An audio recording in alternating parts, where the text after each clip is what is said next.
Alright, good morning.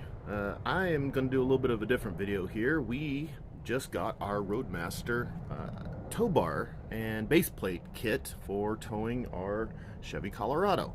It's a 2011 and it's a little bit complicated and there's some things that make it a little bit more difficult, so I thought I'd make a video about it. So if you are going to be installing one of these base plates yourself, please follow along. Again, this is a installation of a flat tow kit for a Chevy Colorado, 2011 Chevy Colorado, and we'll be towing it behind our RV.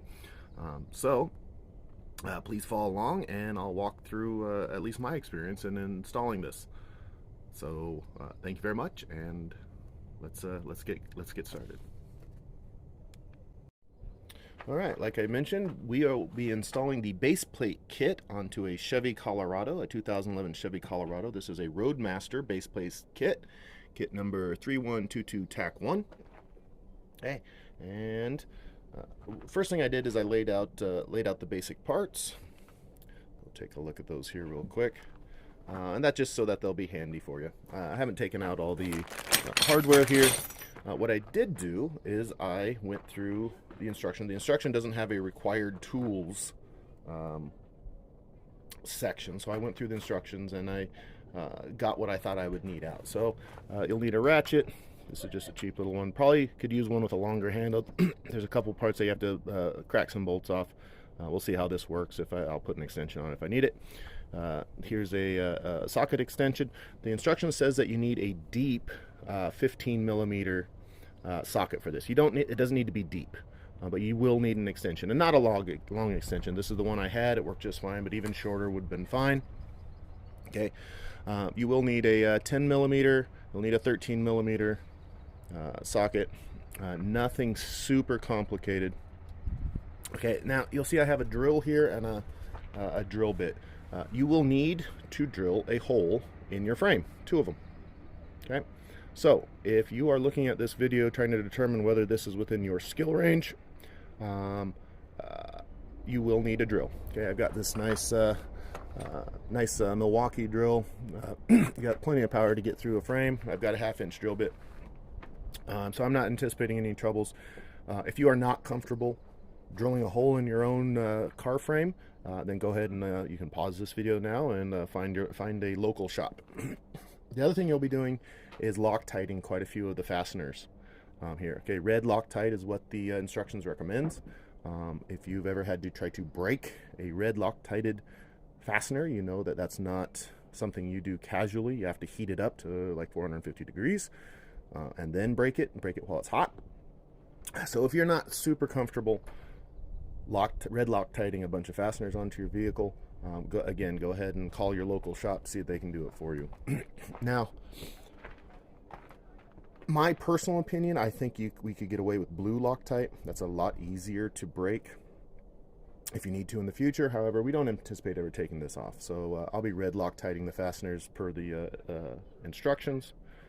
I will say I will not be red Loctiting everything that they say to. There are some load-bearing bolts and fasteners that I'll go ahead and red Loctite, because I don't want my my Colorado rolling off into the ditch and maybe getting somebody hurt. But there's some non-load-bearing ones that if you take their instructions to red Loctite everything, you'll think you'll need to, and you won't. And I'll point those out. That is not per the instructions. This is my experience telling me I don't need it. I am not recommending that you follow my instructions. I'm just saying this is how I did it. Again, follow the instructions. If you deviate from the instructions, that is, of course, 100% on you. So I'll go ahead and get started, and we'll go through it step by step. Thank you very much. All right, so step 1 of this instructions, we're working on taking off the bumper. So the first thing we need to do is to remove the splash guard. Now I've already done that. It's all it is 4 13 millimeter bolts. Okay, very accessible. Okay, old rusted 13 millimeter, came right off, very accessible. Okay, here's the splash guard. Okay, this vehicle was new to me, so it's not in the greatest of shape. And you got one ear that cracked off, and then I love the fix over here. Somebody, previous owner, use zip ties to put it back on. Certainly works. If it works, then it ain't stupid. But I'll probably go ahead and get another splash guard from the junkyard here after this is all done, because this is in such bad shape. However, I'm not going to do that right now because I read ahead on the instructions, and the last step of the instructions, or one of the last steps, is you do have to trim the splash guard, or possibly trim the splash guard to accommodate some of the structure on in the toe and the base plate assembly. So I'm going to use this old piece of junk splash guard, this broken one, as a test template. See where I have to trim it and how much trouble I have. And if it works, great. If it doesn't, then like I said, I'm getting another one. So but again, it's all it is four 13mm bolts. And if you come back under here, you'll see that it's really accessible. Okay, 4 bolts right underneath the vehicle, so you won't have any trouble with that one. So there's step 1 done. Alright, so step 2, and this is where we're actually taking the bumper off, start work on taking the bumper off. We have to take off 4 15mm bolts, and this is kind of tricky because of where they are. Okay, if you look down through the top, and unless you want to take off your hood latch, you can't get there from the top unless you have a real interesting wobbly. But I just wanted to show you where this bolt is. If you look down through the top, through your latch, this bolt, the camera's focusing on my finger, not the bolt. I'll get it out of the way. Okay, you see that bolt down there? That one right there? That's what we have to reach. And we have to come up underneath with a ratchet. And then there's one on the other side as well. Let's grab it over here. And where'd it go? Okay, it is. It's kind of hard to see. There we go. We're getting there. We're getting there. Okay, it's down in there on the other. There it is.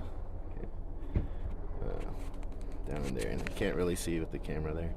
Okay, but it's the exact same size as this one. Okay, this bolt right there, facing up. Now, the instruction says you need a deep socket for that. You don't need a deep socket. We do need an extension because you can't really see it, but there's something else attached right above it. You don't need a big extension, but an inch, 2 inch, 3 inch. However, if you look there, there's very little room. And then this cylinder here, and then you're got the bumper here, so you have very little room to work. So I'm going to give this a shot. Let's look at it from the bottom here. The picture they give on the instructions is actually not very good. Okay. But here it is looking at it from the bottom. Okay, here's your bumper face up here. See my hand working in here from the bumper, from the bumper face there.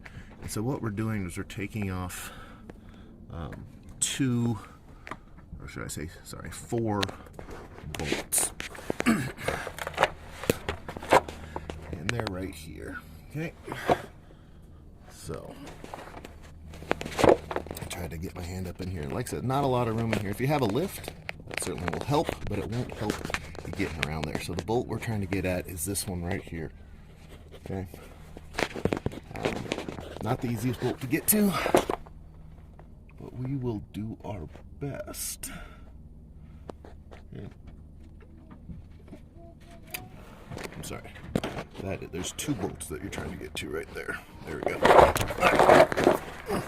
So this bolt here, that's relatively easy to get to. Okay, just put a socket ratchet. Don't need a deep socket. The other one is up here, the one that we saw from the top. It's back in here. Okay, you can feel it. It's right there.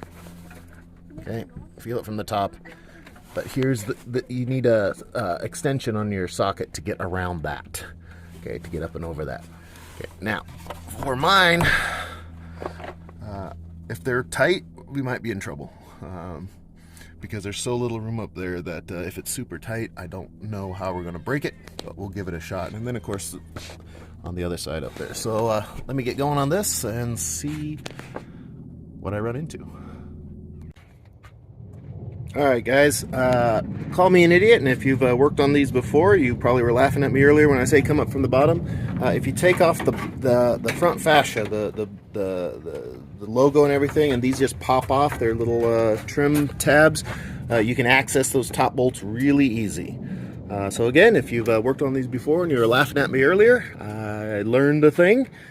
So just pop those off. I'm not even going to take off the headlamp wiring or anything. I'm just going to get enough so I can get down there and access that, because coming up from the bottom wasn't working. I did get all the other three from the bottom, so that was kind of amusing. But there we go. All right, so that was much easier. Okay, your front fascia, your front of your truck here, pops out with these little trim tabs. Okay, goes right in here. Really simple. Okay, by popping this whole thing out, it didn't even take the wiring harness off or anything. I just popped it out, got out of the way. They gave me full access to all 4 of these bolts. Okay, so you don't need to come up from underneath. Matter of fact, I would say absolutely don't come up from underneath, because the whole time I was working, especially on this one over here, I was trying very hard not to bash my ratchet into the cooler there, and then over here I was sitting here knocking on the piping here, so I was being real careful not to damage it, but I was real nervous about that. So don't come up from underneath. You don't need to. Pop this out. Gives you access to all 4 of those 15mm holes. Super easy, quick and slick. All right, step 2 is done. Next step. All right, step 3 is getting these 2 10mm bolts per side. The only problem is, that's these bolts right here. The only problem is those aren't 10mm. Those are 15mm, okay? So this is an example of a typo in the instructions. I've looked at this from all different angles. There are no 10mm in this area, and this is definitely the bumper bracket. So we just got to pop those 2 15mm bolts on both sides, and we should be able to pull the bumper right off after that. So let's do that. All right, the bumper is off, and I didn't stop and take a video, but steps 4 and 5 are done. My vehicle is equipped with fog lights, so I did have to pop those off, but that's just a simple electrical connection. Just popped it off, and here we are. From here on, it should be fairly simple, knock on wood. We got to take these hooks off. Okay, and at one point we're going to have to actually drill the frame, but that is not yet. So our next step 6, or sorry, step 5. So 3 and 4 is done. Okay, we removed the bumper and we pulled off the fog lights. So next step is to remove the 18mm bolts that are connecting these hooks on. Okay, you've probably thought about this by now, but if you haven't, we will not be putting these hooks back on. Okay, this is where the tow bar, the base plate's going to go. So you will not get these tow strap hooks back. Okay, I would certainly keep them, but you will not have these straps back. So if you haven't thought about that yet, make sure you thought about whether you want a base plate or you want the tow straps. I do use this vehicle, or plan on using this vehicle, down on the sand, on the beaches. So taking these tow straps off, I had to think about it for a minute, but if I can't get it to the beach, it doesn't matter if I drive it on the beach. So we'll be towing it. So let's get this done. Let's get these let's get these hooks off. All right, step 5 is done. We've got our hooks off, and now we actually get to start installing hardware. So next step is we are installing the bracket right here. Now these bolts here will be Loctited on, so we got to make sure the alignment is right. But let's knock that one out. Right. All right, the next few steps actually went pretty quick. You're just assembling all the different brackets. So that's step 6, 7, 8, 9, 10. Pretty straightforward. The instructions in the kit will guide you through it just fine. Okay. However, the next step is going to might cause you a little bit of consternation. Okay. Next step is drilling the frame. We're going to use this rear bracket, and we're going to actually drill through the frame. It says be careful, only drill through the outer side, so you don't drill through a hose that's on the inside there. If you're not comfortable with this, don't do it. Okay. I warned you at the beginning that this was coming, so if you've been following me through this whole thing, this is the step you're at. I'm going to do it. Hopefully it comes out all right. I have experience working on this kind of stuff before. Maybe not this particular machine, but I am confident that it'll go fine. I got all the right equipment, got the right tool, got the right drill size. It's going to go fine. However, again, if you're not confident with this step, this is the step to call in somebody who is confident, who knows what they're doing. Okay, so we're going to drill this side. Again, the rest of the brackets just bolts into the patterns that are, the bolt patterns are already there. But this rear bolt, we're going to have to drill. So I'm going to do that right now. I'll get that done. I'll come back and talk about it. I don't think it's going to go too bad. Again, I've got the right equipment, good heavy-duty Milwaukee drill, half-inch hole in not too thick of sheet metal. I don't think it's going to go bad, but I will see you in a few minutes and we'll see if it does. All right. Well, folks, unbelievably, it worked really well. I was able to drill a half-inch screw in there, hole in the frame real easy. When you come around here, like they said, you gotta be careful that you don't drill all the way through. You got this radiator hose here. Now, after I got the hole through, I wanted to come from the inside out so I could torque the bolts on the other side a bit easier. So I did have to push the radiator hose up there. Okay, so be careful when you do that. I did consider putting the bolt in from the other side, but when I put it all the way through, the bolt threads are awful close to the radiator hose, so with it bouncing around and everything, I didn't want it to wear the radiator hose out. So I went ahead and pushed that up, slid right in, and actually it was relatively easy and relatively straightforward. So that is the full setup on the driver's side. We got drill a hole here. Then everything else is set up per the instructions, pretty straightforward. I did use a little jack stand to hold this up because this bottom, while I was drilling the hole here, I used this jack stand to hold this up because they want this surface level with the frame. I didn't get out a level, folks. I just eyeballed it. I'll let you know if that was the wrong thing to do, but it works. So I'm going to go ahead and do the passenger side now. And we'll get back to you if I find any hard spots, or when we get back to putting this thing all back together and torquing it up. So, see you in the next step. All right. Okay, so I am putting the bracket onto the passenger side, and as the instructions will tell you, if you happen to have an auxiliary air pump, okay, it covers the hole that you need to be using on the inside. So we have to actually grind off the bracket that holds this auxiliary air pump. Okay, you access it from the outside. Okay, so here's the bracket. So we're going to take off these nuts right here, and then these studs are actually welded onto the frame. So we're going to actually grind those off. There's two of them here, one of them up here against this splash guard. I'll cut that out so I can get to it. Okay, once we do that, the procedure will be the same. We'll take the rearmost brace, put it up there, drill a hole through both the frame and the bracket, and then we'll mount the bracket back on with the rearmost frame. Again, you're grinding off studs that are mounted on your frame. If you're not comfortable with this, stop, take it into a shop, pay the money, have somebody do it who is comfortable with doing this. Okay, so you're going to be grinding the studs. You have to take the nuts off, of course, then grind the studs. That'll make this auxiliary air pump loose. Then we'll swing up the brace, drill it, and then remount it. Okay, and I'll do another quick video on how I'm coming along on that. But let me get this done, and I'll get back to you.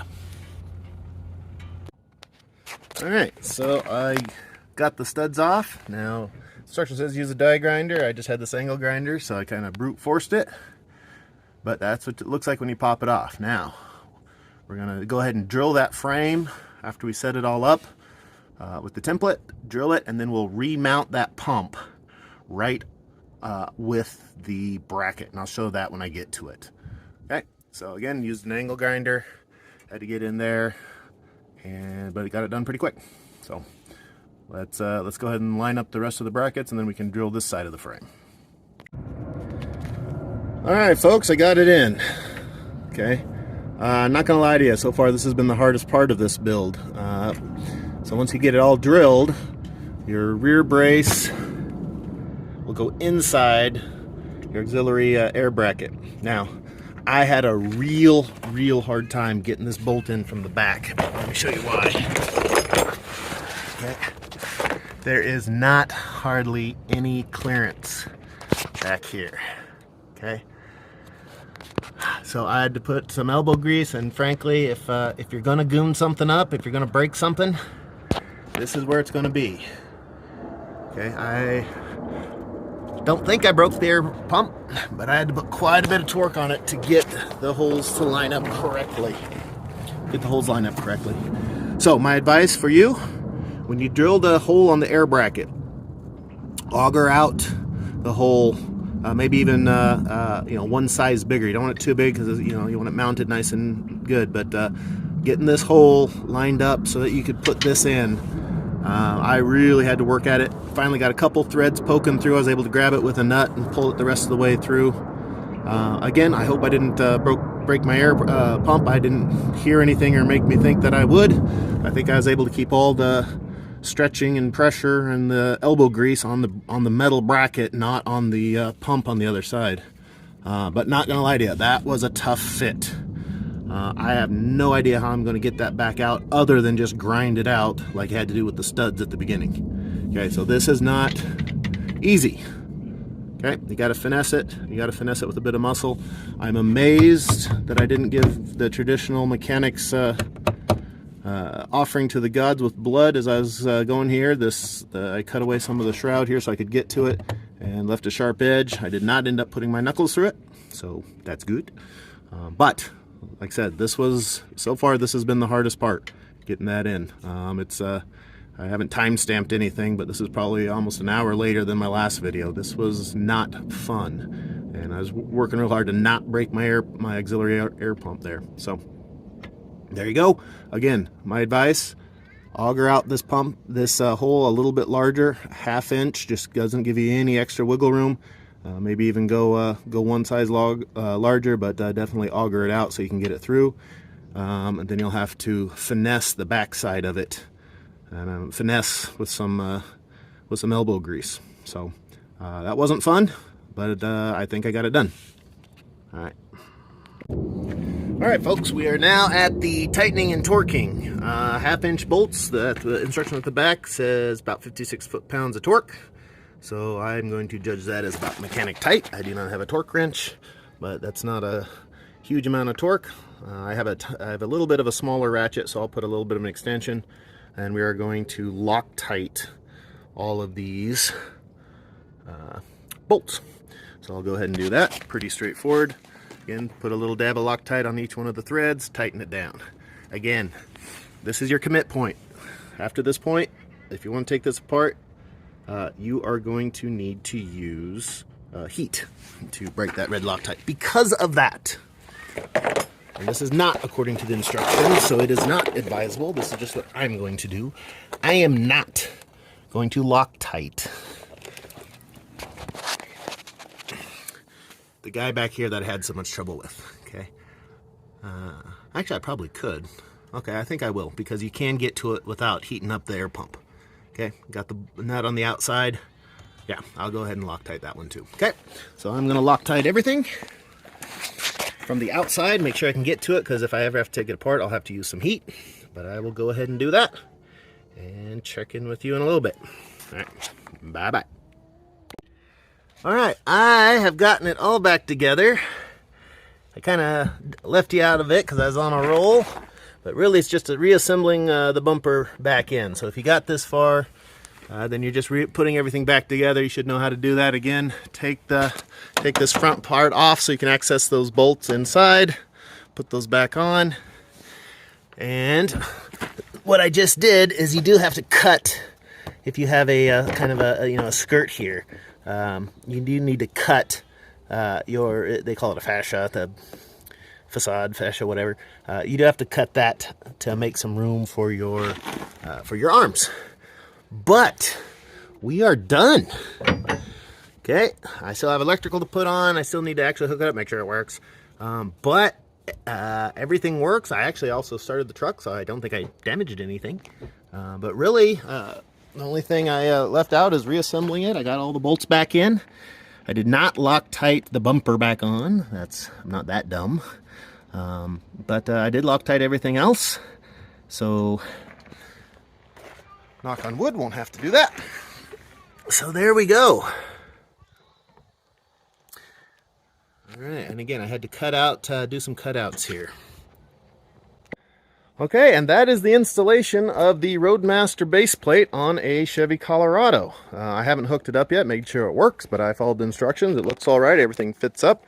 A couple key points is if you don't have a lot of experience with mechanical stuff, be sure you know what you're doing. You're going to be drilling 2 holes in your frame, and if your Colorado there has a air pump, then you're going to have to finagle in your rear brace on the passenger side. It can be done, but that was the hardest part of this build, is getting it into there. I had to put in some elbow grease, had to finagle it in a bit, but it went. And like I said, I don't think I broke my air pump. We'll find out.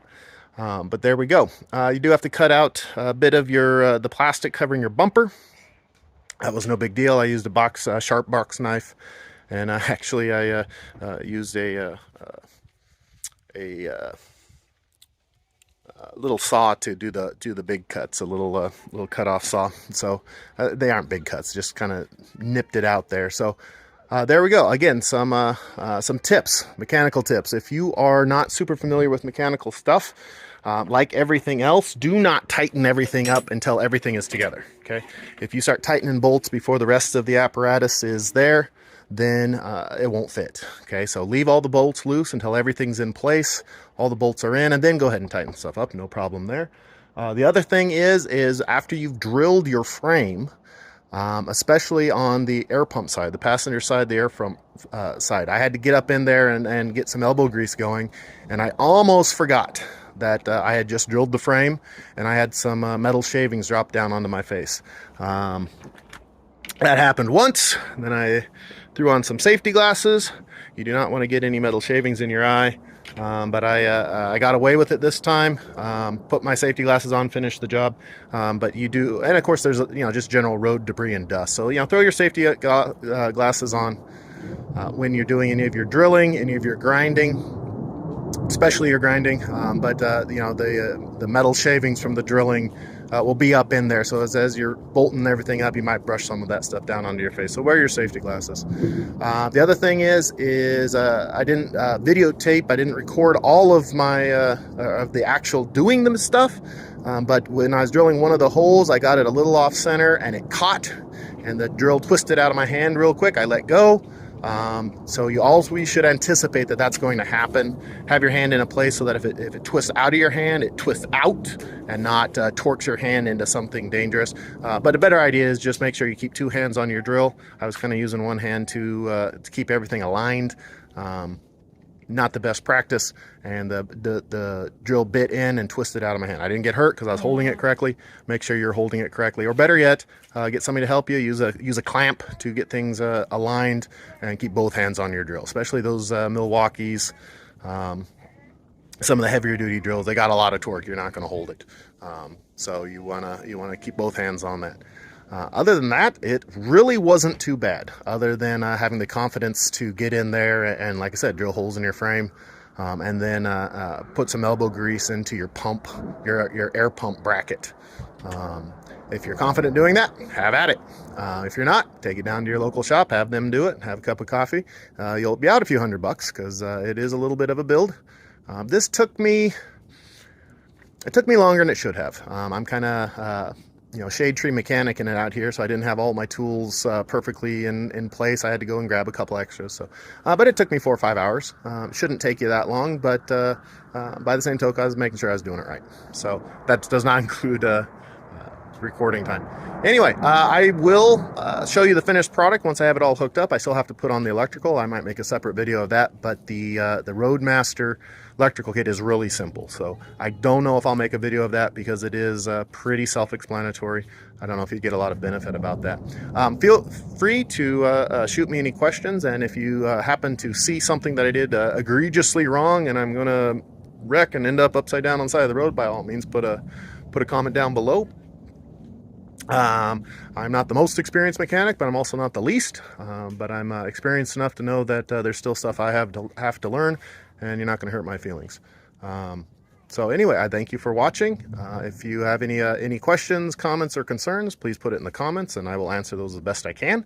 But this was a lot of fun, and again, I'll make a short when I get it all hooked up and it all works, just to kind of close the loop on this build. So again, thank you very much, and I will see you next time. Bye.